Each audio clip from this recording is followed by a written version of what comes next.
Hello, everybody. This is Joseph P. Farrell, and it's another News and Views from the Nefarium. This is Friday, April 28th, 29th. What is today? The 29th. My word, 2011 is going by fast. But anyway, um, today I wanted to comment and thank everybody for sharing their thoughts, their comments, and their ideas about the blog that I've been posting as kind of a serialized piece this week about the Japan bearer bonds scandal.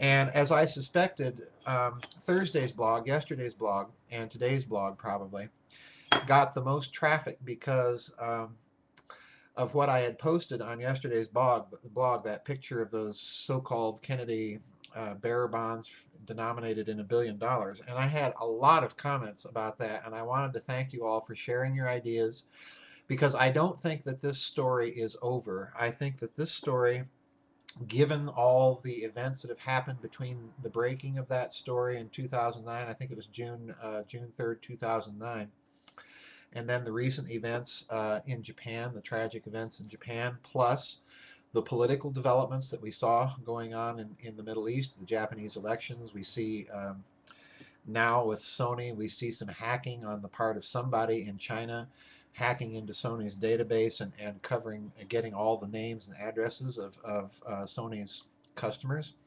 So I think there's something going on. I think this is a very big picture. It's a gut suspicion. It's nothing more than that. It's a piece of dot connecting, and like anybody else, I'm connecting dots in a certain way. It may be right, it may be wrong. There are other dots to connect that other people have.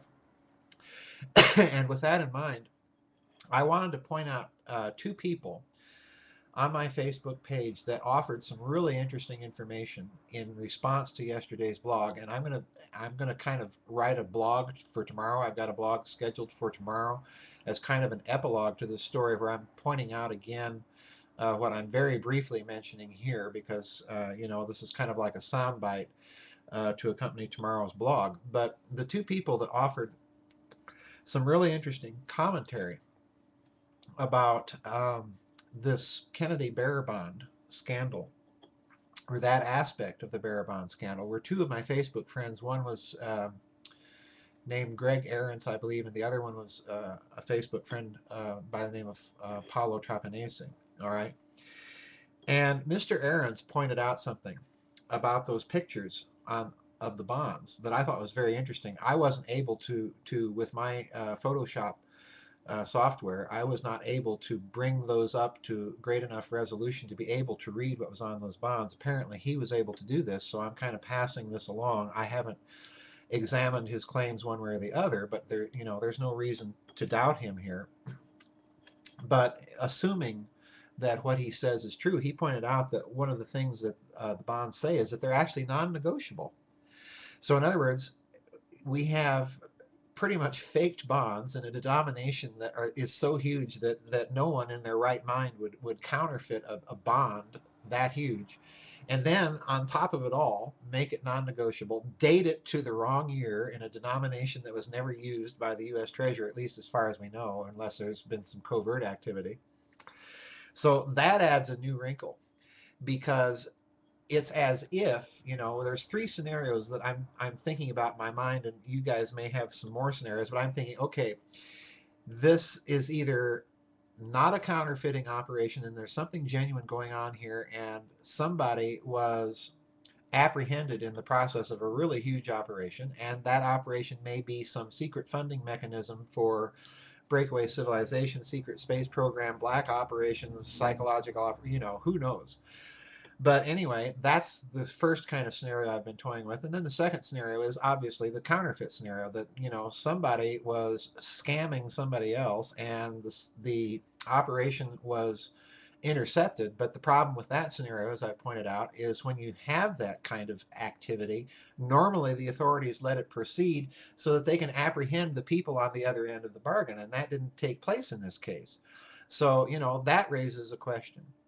Then there's a third problem, a third kind of scenario that I'm tinkering around with, and some of you have picked up on this too, and that's the idea, okay, this was somebody's big idea of a joke. But in the process of the joke, they're sending somebody else a message. So they've concocted all of these really fake bearer bonds, and they're sending messages of some sort. The problem here, as I point out in tomorrow's blog, as I pointed out in today's blog, is that you have a statement in the early press releases on this story that these bonds were supposedly being authenticated by bank documentation. Now, that part of the story, as far as I've been able to tell so far, just kind of completely disappeared. It dropped off the map altogether. We never heard about what bank or banks were involved and what the authentication was. So again, if that bank authenticating documentation was itself counterfeit, who's the bank being mentioned? In other words, I think we're looking at a whole vast complex of messages being sent here. So that was the question raised by Mr. Greg Aaron's comment about the fakeness of these bonds. Now, there is another aspect of this story, another commentator, Paulo Trapanese, who I mentioned at the beginning of this News and Views, that had yet another bit of information about these bonds that I think is very, very significant, and I'll get back with you on that one in part 2. I don't want to get cut off this week, folks, so I'm going to divide this fireside chat into 2 parts because I think Mr. Trapanese's observation is very, very important too. So I'll see you on the flip side with part 2.